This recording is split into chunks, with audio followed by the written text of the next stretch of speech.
हर इंसान की इच्छा होती है कि वो इतना कमाए कि उसके घर परिवार को कभी भी पैसे की कोई कमी ना हो।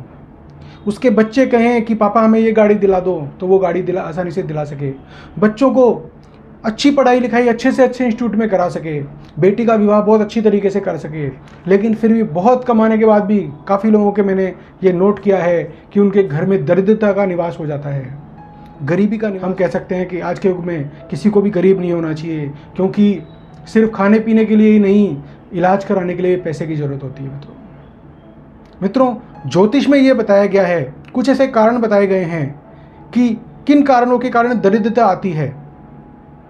हम ज्योतिष टॉपिक को उठाएं या गरुड़ पुराण को उठाएं, गरुड़ पुराण में भी लिखा हुआ है ये कि ऐसे कौन से कारण हैं जिनको हम करते हैं उसके कारण हमारे घर में दरिद्रता आती है। अगर आप भी ये जानना चाहते हैं तो ये मेरा वीडियो पूरा देखें।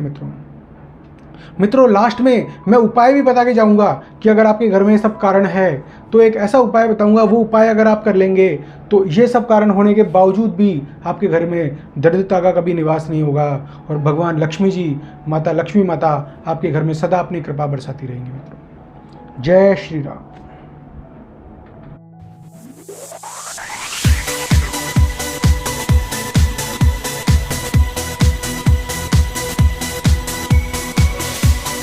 पुराण में साफ साफ कहा गया है कि कहाँ पे माता लक्ष्मी निवास करती है और कहाँ पे माता लक्ष्मी की बहन अलक्ष्मी, जिसे दरिद्रता कहते हैं, वो निवास करती है। तो आइए शुरू करते हैं। सबसे पहले पहला पॉइंट। मित्रों, पहला पॉइंट स्पेशली मैं महिलाओं के लिए बोलूँगा। वो महिलाएं जो अपने घर में रात को झूठे बर्तन छोड़ देती हैं, वो सावधान हो जाएं, क्योंकि घर में रात को सोते समय कभी भी झूठे बर्तन नहीं रखना। रसोई घर में हमेशा बर्तनों को मांज करके साफ करके ही रखना। मित्रों, ये जो चीज़ है ये लक्ष्मी माता को बहुत ही अप्रिय है। ऐसे घर में लक्ष्मी माता कभी भी निवास नहीं करती है। मित्रों, दूसरे पॉइंट पे आ जाइए। मित्रों, वो ये है कि आप जब भी रोटी बनाएं, रोटी बनाने के बाद तवे को कभी उल्टा ना रखें। तवे को हमेशा सीधा ही रखना है। जिन लोगों को पता नहीं होती है, नए नए लड़कियां जो शादीशुदा घर में जाती है, परिवार में जाती है शादी करके, तो उनको पता नहीं होता है, वो खाना बनाना शुरू करती है और वो तवे को उल्टा कर देती है। तवे को कभी उल्टा नहीं करना चाहिए, तवे को हमेशा सीधा ही रखना चाहिए। तवे को उल्टा करने से हमारा भाग्य भी उल्टा हो जाता है और लक्ष्मी माता की जगह दरिद्रता का निवास हमारे घर में आना शुरू हो जाता है। मित्रों, तीसरा पॉइंट ये है, अपने घर में कभी भी कांटेदार पौधे न लगाएं। आपने काफ़ी लोग देखे होंगे जिनके घर में कांटेदार पौधे लगे हुए हैं। आप चाहे रिसर्च का सब्जेक्ट है, जाके रिसर्च कर लीजिए। जिनके भी घर परिवार में कांटेदार पौधे उगे हुए हैं, उनके घर में बहुत ज़्यादा क्लेश होता है। और जहाँ क्लेश होता है वहाँ धीरे धीरे लक्ष्मी माता वहाँ से प्रस्थान कर जाती है और वहाँ पे दरिद्रता का निवास होना शुरू हो जाता है। मित्रों, अब मेरा चौथा पॉइंट है, वो भी इससे रिलेटेड है। मित्रों, कि जिस घर में दरिद्रता आती है तो पहले वो लक्षण देती है, उस घर में क्लेश शुरू हो जाता है। बाप बेटे में क्लेश, माँ बेटी में क्लेश, पति पत्नी में क्लेश और बच्चों में क्लेश। कभी कभी होना एक नॉर्मल बात है। अगर ये चीज़ रेगुलर होती है तो इसका मतलब ये आप मान के चलिए कि आपके घर से लक्ष्मी माता जाने वाली है, क्योंकि वो रूठ गई है, क्योंकि आप लोग उनकी भक्ति करने के बजाय आपस में क्लेश कर रहे हैं और घर के माहौल को ख़राब कर रहे हैं और घर में नेगेटिव एनर्जी को जगह दे रहे हैं। इसके उलट मित्रों, मैं ये कहूँगा कि आपके घर में भजन हमेशा चलाते रहें और झगड़े कम से कम करें। कोशिश करें एक दूसरे से आपस में बातचीत करके ही परेशानियों को सुलझाएं। मित्रों, अब मित्रों आ जाओ पांचवा पॉइंट। पांचवा पॉइंट है उनके लिए जिन्होंने अपने घर में मंदिर बना रखा है लेकिन संध्या के समय दीपक नहीं जलाते। मित्रों, संध्या के समय दीपक जरूर जलाना चाहिए। हमारे शास्त्रों में भी लिखा है कि संध्या के समय दिया बाती का टाइम होता है, उस समय दीपक जरूर जलना चाहिए। अगर संध्या के समय जिस घर में दीपक नहीं जलता है, जिस घर में मंदिर में भगवान की आरती नहीं होती है, उस घर में धीरे धीरे दरिद्रता का वास होना शुरू हो जाता है और लक्ष्मी माता उस घर से हमेशा के लिए विदा ले लेती है। मित्रों, अब मित्रों आ जाइए छठा पॉइंट। बहुत ही इंटरेस्टिंग पॉइंट है छठा पॉइंट, उसको मैं बता दूं मित्रों। ये इसमें हमारी महिलाओं को बहुत एक्टिव होना पड़ेगा इस पॉइंट को बताने के बाद। क्योंकि अगर आपके घर में जाले हैं, अगर आपके घर में गंदगी है, अगर आपके घर में सीलन आती है, तो शुरू हो जाइए कि आपके घर में राहु देवता की एंट्री हो चुकी है। और जिस घर में राहु एंटर कर जाता है उस घर में परेशानी आनी शुरू हो जाती है, और जिस घर में परेशानी आनी शुरू हो जाती है, बीमारी आनी शुरू हो जाती है, उस घर से लक्ष्मी माता चली जाती है। क्योंकि आप हॉस्पिटल जाएंगे तो पैसे तो देने पड़ेंगे, तो आपकी जेब से पैसा खर्च हो जाएगा, और परेशानी आएगी तो उसको ठीक कराने में आपकी जेब से पैसा खर्च हो जाएगा, और धीरे धीरे आप फिर गरीबी की ओर आगे बढ़ जाओगे मित्रों। 7वां पॉइंट है मित्रों, बहुत ही इंपॉर्टेंट पॉइंट है सभी के लिए। कभी भी मैले कुचैले कटे फटे वस्त्र ना पहने, हमेशा कपड़े साफ धुले हुए होने चाहिए। आप सिंपल कपड़ों को धो लो, जरूरी नहीं है आप कपड़ों को प्रेस कराओ, वैसे तो प्रेस भी करवाना चाहिए क्योंकि प्रेस वाले कपड़े पहनने से शुक्र मजबूत होता है, लेकिन अब कम से कम उनको धो तो सही। एक आदमी 4 दिन तक वही शर्ट पहने जा रहा है, एक महिला 10 दिन तक वही ड्रेस पहने जा रही है, 5 दिन तक वही पहने जा रही है, एक आदमी उसी पैंट को 10 दिन तक पहने जा रहा है। तो कभी भी ऐसा ना करें, कपड़ों को time to time daily wash करें, डेली धोएं उनको, ताकि उनकी जो नेगेटिव एनर्जी है वो उनकी ख़त्म हो जाए, और अगले दिन फ्रेश कपड़े पहन के बहुत तरोताज़ा फील करेंगे आप खुद। तो मित्रों ये बहुत इंपॉर्टेंट है। और कटे फटे वस्त्र कभी नहीं पहने। आपका कोई शर्ट होता है हल्का सा कट गया, फट गया, पैंट हल्की सी कटी फट गई, आप चला रहे हैं काम, अरे कुछ नहीं होता, अरे कुछ नहीं होता, ऐसा नहीं होता है मित्रों।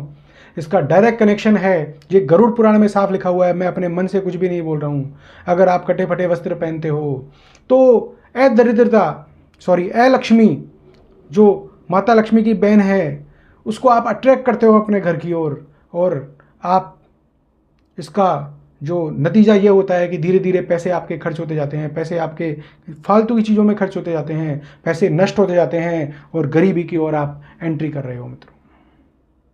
इसके अलावा 7वां पॉइंट जो है, आपका जो पूजा का स्थान है, वो पूजा का स्थान है वो हमेशा साफ सुथरा रहना चाहिए। काफ़ी लोग ऐसे देखे हैं मंदिर की कभी सफाई करते ही नहीं हैं, पूरे घर की सफाई कर लेंगे, खुद को रगड़ रगड़ के लाइफबॉय से डिटॉल से नहा लेंगे, लक्ष्य से नहा लेंगे, लेकिन मंदिर की कभी ज़िंदगी में सफाई नहीं करते। दिवाली की दिवाली सिर्फ मंदिर की सफाई होती है।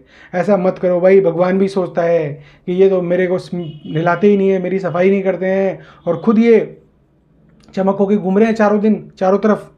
तो बहुत बड़ी गलती है, ये बहुत बड़ा वास्तु दोष भी है, क्योंकि जहाँ सफाई नहीं होगी वहाँ गंदगी पैदा हो जाएगी, और जाले शुरू हो जाएंगे, और नेगेटिव एनर्जी आनी शुरू हो जाएगी। तो पूजा स्थान को हमेशा साफ सुथरा रखें, समय समय पे, हफ्ते 10 दिन में, 15 दिन में, महीने में एक बार कम से कम पूजा स्थान में साफ सफाई जरूर रखें मित्रों।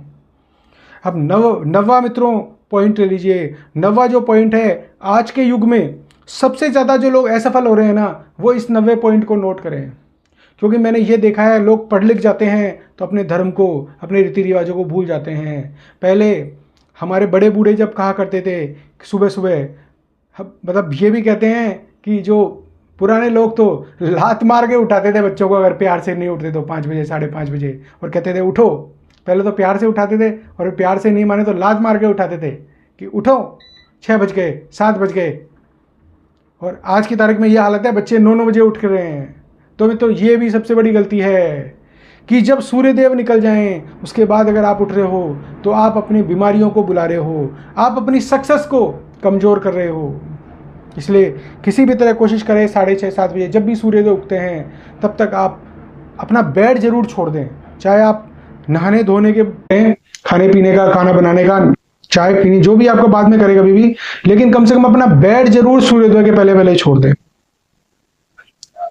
अब आ जाइए मित्रों 10वां पॉइंट। 10वां पॉइंट जो है ना, ये जो पॉइंट है ये जैन परंपरा से लिया हुआ है। जैन परंपरा में आपको लोग है 5 बजे पहले लोग खाना खा लेते हैं, तो वहां से ये पॉइंट लिया हुआ है कि अगर आप 7:30 8 बजे के बाद खाना खाते हैं तो आप लक्ष्मी माता को नाराज करके लक्ष्मी को अपने घर में बुला रहे हैं।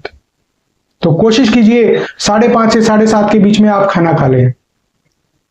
ये उन लोगों के लिए अपवाद हो सकता है जो लोग आते ही घर में लेट हैं, या जो लोग काम ऐसा करते हैं कि वो अपने घर में 11-12 बजे आते हैं, तो कुछ अपवाद चलता है उन लोगों के लिए, लेकिन वो बाकी चीजों को फॉलो करें। मैं आपको जो पॉइंट बता रहा हूं आज, 11-12 पॉइंट बता रहा हूं, उसमें से अगर आप 5 पॉइंट भी फॉलो कर लेंगे ना, तो आप खुद फील करेंगे 6 महीने के अंदर आपके घर में माता लक्ष्मी का आशीर्वाद आना शुरू हो जाएगा। 11वां पॉइंट बहुत इंटरेस्टिंग पॉइंट है मित्रों। जो व्यक्ति किसी दूसरे के किए गए काम में कमियां निकालता रहता है, जैसे हम किसी शादी में जाते हैं, वहां पे हम जाके बोलते हैं मिठाई अच्छी नहीं बनी है, सब्जी बढ़िया नहीं थी, खाना ठंडा हो गया था, इसकी तो गाड़ी खराब है, मतलब हम दूसरों में कमियां निकालते रहते हैं हम। वहीं से माता लक्ष्मी हमसे नाराज हो जाती है, क्योंकि माँ लक्ष्मी कहती है कि ये भी मेरा बच्चा है और तू भी मेरा बच्चा है, तू मेरे बच्चे के किए गए काम में कमियां निकालता है तो मैं भी तेरे से नाराज होती हूं, जा। इसलिए किसी का भी कोई काम करो उसमें कभी कमियां नहीं निकालना। हाँ, माँ बाप अपने बच्चों के काम में कमियां जरूर निकालेंगे, टीचर अपने बच्चों के काम में जरूर निकालेगा, इसमें मैं मना नहीं कर रहा, अपने स्टूडेंट्स के काम में कमियां निकालेगा, उसको इससे न जोड़ें। पर आप हर आते जाते इंसान की कमी निकाल रहे हो, वो तो बहुत बेकार आदमी है, वो तो बहुत खराब औरत है, झगड़ालू औरत है, ऐसे करके काम में कमियां मत निकालें किसी के भी। उसको खाना बनाना नहीं आता, ऐसा ना करें, सबका सम्मान करें। और जो लास्ट पॉइंट है, सबसे इंपॉर्टेंट पॉइंट है मित्रों, वो ये पॉइंट है कि आपके घर की रसोई में कभी भी नींबू और मिर्ची एक साथ नहीं होनी चाहिए मित्रों। नींबू मिर्ची जो कि अलक्ष्मी, दरिद्रता, माता लक्ष्मी की जो बहन है, जुड़वा बहन है, उनको बहुत प्रिय है। अगर नींबू मिर्ची को आप अपने रसोई घर में रखेंगे, फ्रिज में साथ साथ रखेंगे, अलग अलग रखें, उनको साथ साथ नहीं रखें, जैसे एक खंड में आप नींबू रख दें तो दूसरे खंड में मिर्ची रख दें। अगर आप उनको साथ साथ रखेंगे तो आपके घर में दरिद्रता का निवास होना शुरू हो जाएगा। आप देखा होगा दुकानों के बाहर हमेशा नींबू मिर्ची क्यों टाकी जाती है भाई? नींबू मिर्ची दुकानों के अंदर ही क्यों नहीं टाकी जाती, बाहर ही क्यों टाकी जाती है? उसका सबसे बड़ा रीजन यह है कि ये एक सिंबल है कि हमारी दुकान से दरिद्रता बाहर निकल जाए, हमारी दुकान में लक्ष्मी माता एंटर करे और हमारी दुकान की जो कृपा है लक्ष्मी माता की, वो हमारी दुकान में एंटर करे और हमें प्राप्त हो जाए मित्रों। अब मित्रों, लास्ट में मैंने आपसे प्रॉमिस किया था शुरू में ही कि मैं आपको उपाय जरूर बताऊंगा इन सब को दूर करने का। तो इन सब प्रॉब्लम्स को दूर करने का मैं उपाय आपको बता रहा हूं। बहुत ही आसान उपाय है, बहुत ही अच्छा उपाय है मित्रों। सबसे पहले, जिस घर में रामायण का पाठ होता है उस घर में माता लक्ष्मी का स्थायी निवास हो जाता है। लेकिन आपको पाठ भी रेगुलर करना होगा। आपको रामायण का पाठ हर साल अपने घर में करवाना पड़ेगा, हर साल 2 साल में, तो माता लक्ष्मी का निवास आपके घर में परमानेंट हो जाएगा मित्रों। इसके अलावा जो लोग दान धर्म करते हैं, दरिद्रता उनसे दूर हट जाती है, क्योंकि जब आप डोनेट करते हो, जब आप दान करते हो तो कई गुना आपके पास वो वापिस आता है। क्योंकि लक्ष्मी माता कहती है कि ये मेरे दूसरे बच्चे, गरीब बच्चों को कुछ खिला रहा है, कुछ पिला रहा है, तो मैं भी इस पे कृपा करूं। भगवान ऐसे लोगों से बहुत प्रसन्न होता है मित्रों। और मित्रों, लास्ट में आपको बता दूं, जिस घर में रेगुलर मंत्र जाप होता है, जिस घर में रेगुलर विष्णु सहस्त्र नाम स्तोत्र का पाठ होता है, जिस घर में रेगुलर हनुमान चालीसा विद राम स्तुति पढ़ी जाती है और सुबह शाम घर में पूजा होती है, और जिस घर के बच्चे अपने माँ बाप का आदर करते हैं, सत्कार करते हैं, पत्नी पति से प्यार करती है और पति पत्नी में झगड़ा कम से कम या ना के बराबर होता है, उस घर में ऑटोमेटिक लक्ष्मी माता निवास करती है। क्योंकि उनको भी ऐसा घर चाहिए जो कि घर नहीं, एक स्वर्ग हो। तो आप लोगों को मेरा ये वीडियो कैसा लगा? आज मैंने जो टॉपिक बताए हैं, बहुत ही इंटरेस्टिंग टॉपिक बताए हैं मित्रों। लाखों रुपए खर्च करके भी आपको ये पॉइंट कोई बताएगा तब भी इसकी वैल्यू कम है। आप इन सबको फॉलो करो और सावन के महीने में अपने घर में भगवान शिव की कृपा प्राप्त करो और लक्ष्मी माता का आशीर्वाद प्राप्त करो।